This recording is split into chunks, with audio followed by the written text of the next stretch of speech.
మీ business ఏదైనా మీ ఊర్లో promotion చేయాలంటే అది సుమన్ టీవీతోనే సాధ్యం. ఇప్పుడే సంప్రదించండి.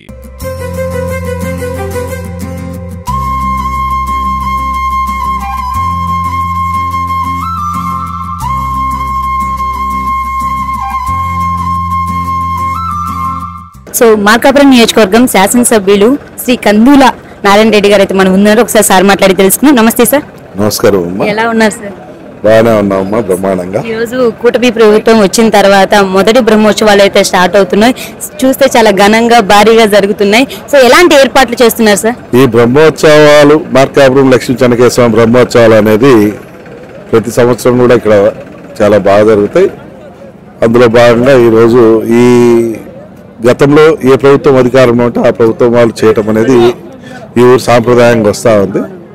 అలా ఈ సంవత్సరం మా ప్రభుత్వం, మా కూటమి ప్రభుత్వం అధికారులు ఉంది కాబట్టి మా కూటమి ప్రభుత్వం ఆధ్వర్యంలో ఈ బ్రహ్మోత్సవాలు కానీ బ్రహ్మోత్సవాల తరఫున ఏర్పాటు చేస్తున్నటువంటి పశుబల ప్రదర్శన కానివ్వండి, ఇటువంటి అన్నీ కూడా ఈసారి చాలా ఘనంగా ఏర్పాటు చేశాం.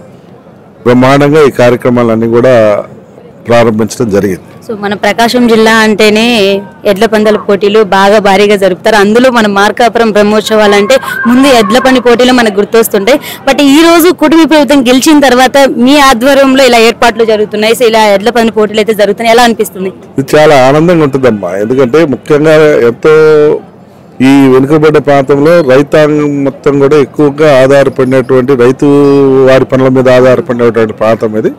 రైతులకు ఎంతో ఇష్టమైనటువంటి కళ ఈ పశుబల ప్రదర్శన కళ. ఈ బల ప్రదర్శన అనేది రైతులు ఎంతో ఆనందంగా చూస్తారు. కాబట్టి ముఖ్యంగా ఈ ప్రాంత రైతాంగానికి వాళ్ళకు అనుగుణంగా వాళ్ళ ఆనందాన్ని చూడాలన్న ఉద్దేశంతో ఈ కార్యక్రమాన్ని ఏర్పాటు చేస్తూ ఉన్నాం. కాబట్టి ఈ కార్యక్రమం ద్వారా మా ప్రాంత రైతాంగం సంతోషంగా ఉండటం, వాళ్ళు బాగా మా గురించి కానీ పార్టీ గురించి కానీ మా గురించి చర్చించుకోవటం, ఇటువంటి అనేది ఇక్కడ జరుగుతూ ఉంటాయి. అంటే బ్రహ్మోత్సవాలు ప్రతి సంవత్సరం జరుగుతూ ఉంటాయి సార్. ఈ సంవత్సరం కూటమి ప్రభుత్వం గెలిచింది కాబట్టి సో బ్రహ్మోత్సవంలో ఎలాంటి కార్యక్రమాలు నిర్వహిస్తున్నారు?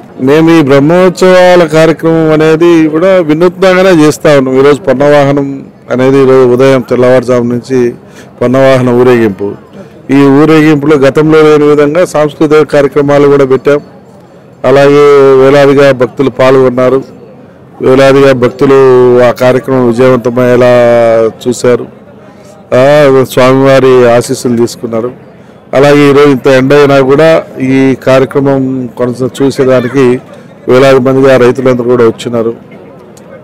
కాబట్టి ఈ బ్రహ్మోత్సవాలు అనేవి మా ప్రాంతంలో ఒక అనవాయితీగా జరుగుతున్నటువంటి బ్రహ్మోత్సవాలు అయితే ఏ సంవత్సరానికి ఆ సంవత్సరం ఉధృతంగా ఇంకా బ్రహ్మాండంగా జరపాలన్నటువంటి ఉత్సుకతతోటి ప్రాంతంలో చేస్తూ ఉంటారు.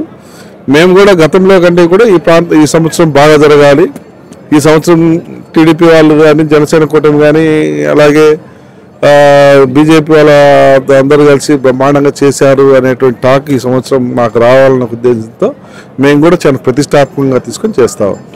సో రైతులు చూస్తే ఎప్పుడు పొలాలలో ఉంటారు, బట్ ఇలాంటి పోటీలు పెట్టినప్పుడే రైతుల్ని మనం చూస్తూ ఉంటాం. ఎలా అనిపిస్తుంది సార్? చాలా ఆనందంగా ఉంటుందమ్మా.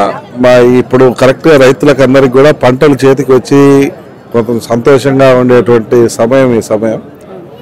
ఈ మా బ్రహ్మోత్సవాలు కూడా ఈ సమయంలోనే వస్తాయి. ప్రతి సంవత్సరం ఏప్రిల్ మే నెలల్లోనే మొదటి వారం రెండో వారం లోపల ఏప్రిల్ ఫస్ట్ వీక్ మంత్ లోపలనే జరుగుతూ ఉంటాయి.